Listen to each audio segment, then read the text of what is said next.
Well, howdy everyone. My name is Micah Stark. I'm a PhD student at Texas A&M University, and my presentation today is on mitigating plastic shrinkage using superabsorbent polymers. My PI is Dr. Kinsey Skillen as well. My stuff's a little bit smaller than Ellie's stuff. So part of the problem that we see for 3D printed structures just in general, or the 3D printed materials and the filaments, I think is really well illustrated in this paper. It's that as we get through decreasing sizes, so size 1 being a larger size, size 2 being smaller, size 3 being smaller, what we find is that we see more shrinkage strain. And this starts in that plastic shrinkage period. So the measurements in this study were taken starting at 60 minutes and then continuing out to 4 hours roughly. And you can see pretty clearly that the decreasing size, you get more shrinkage strain. And if we look at this through another direction, if we take what is a reinforced concrete beam, just a made-up cross-section, and then a 3D printed concrete filament, also sort of a made-up cross-section, and we assign some dimensions to that. I chose 18 inches for the width of the beam, 36 inches for the height, and then I used my specimen dimensions that I used in the study, 1 inch by 1 inch. We can sort of look at the plastic shrinkage problem or the shrinkage problem in another way if we talk about the surface area ratio. So the surface area ratio is essentially the exposed surface area to the volume of a specimen.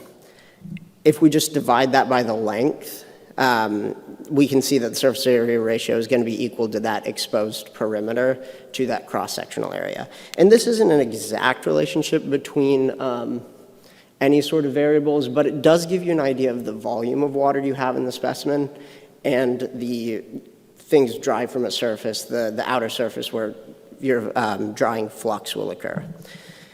If we do sort of a calculation just based off of my dimensions, you can see that if we do all 4 sides of a reinforced concrete beam, you get that ratio. If we do all the 3 sides, because we assume the bottom side is on the ground for the 3D printed concrete filament, then we get a much larger number.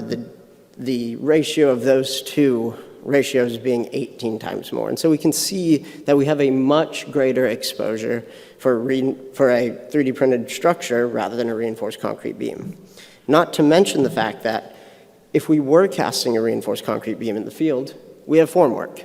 We could seal the top as well. We could put burlap on it, add additional water. We can prevent drying in that way.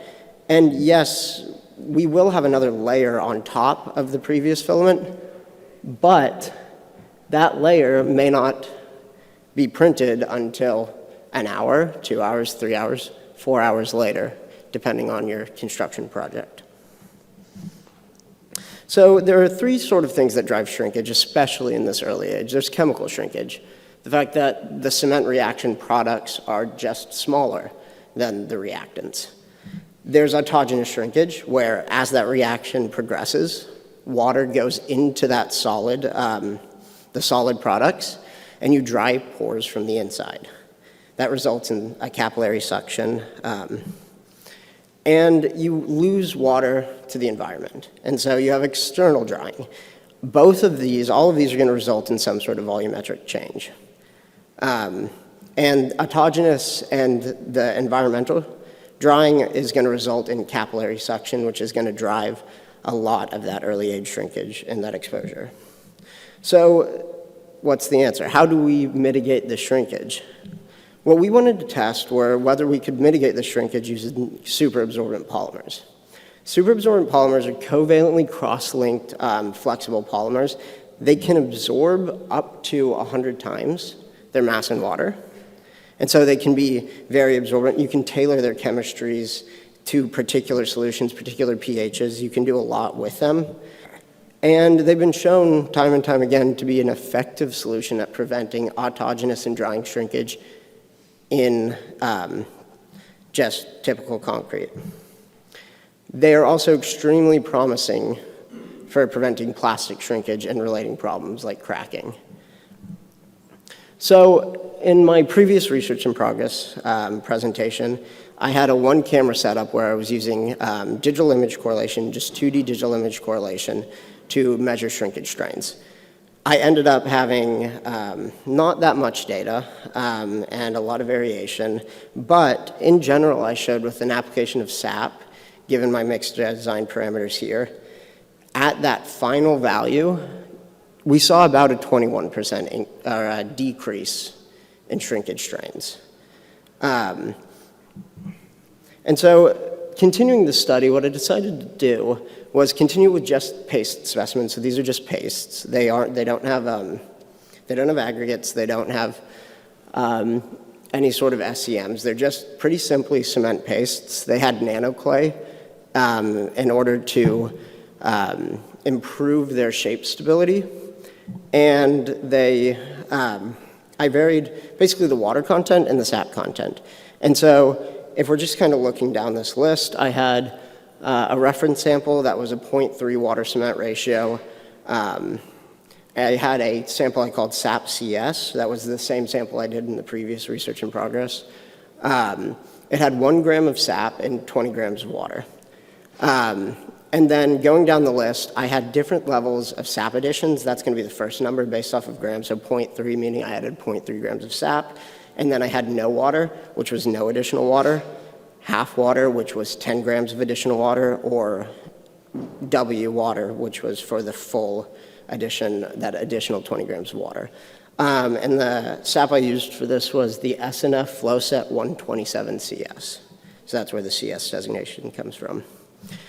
So some changes to the setup. I ended up adding a little bit, it looks a little bit more professional than just a tripod in the corner of a room, but I ended up adding a camera on top that would take a top view image, a camera on the side that you can't really see, but it's back there, that would take a side view image.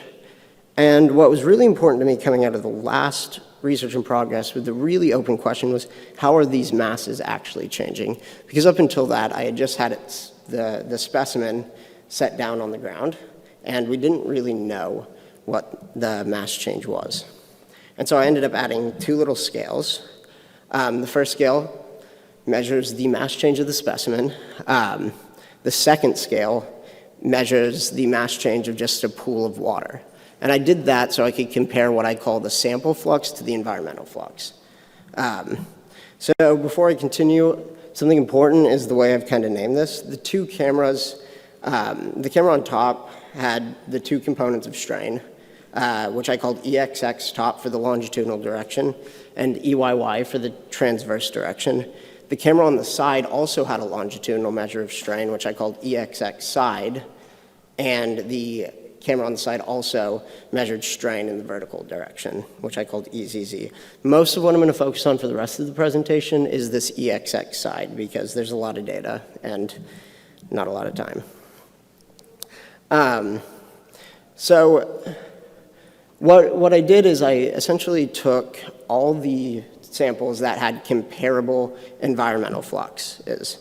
And so that is this line. The drawing's pretty consistent in the corner of the room that I was testing in, much more consistent than our environmental curing chamber, actually. So that's why I continued just in those ambient conditions. And what we saw, it's kind of hard to tell because there's a lot of samples. I took the mass loss, I divided by the area. So for the environmental, it's the area of the water bath. For the sample, it's the area of exposed surfaces. And what I saw is that for the SAP samples with additional water, you lost more water. And that sort of makes sense. But what I also saw is for those SAP samples, I had a greater drying rate compared to the environmental rate, which didn't make a lot of sense. I thought SAPs are supposed to be retentive, but it seems like I'm losing more water and quicker in just that short period of time. And so this sort of demonstrates that with just 2 samples. The EXX side, where I had, I ended up having, you can see that you do have less strain in the SAP sample, but than with the reference sample, but you do see more drying loss, and they're about the same rate, but often the SAP was at a was drying at a faster rate. And so the question really became, well, if we're drying more, why am I seeing the shrinkage changes? This just sort of puts that into perspective. On the x-axis is the environmental fluxes, on the y-axis is the sample fluxes, and you can see that generally for the reference, which is this point, you're farther away from that line, meaning the reference samples are drying slower compared to the environment. But for the SAP samples, some are farther away, but in general, that's not true. And so here's a plot of all my data for all of the specimens that I ended up doing. And it's sort of all over the place. And so how do you compare that? Well, I took some averages, and as we can see, just based off these averages, the error bars are just one standard deviation of my data, and we had some specimens where we could make reasonable comparisons and say that there's a decent difference between this reference sample and these SAP samples of various kinds. And then there were some where, for whatever reason, the error bars were, there was a lot more variation in the data.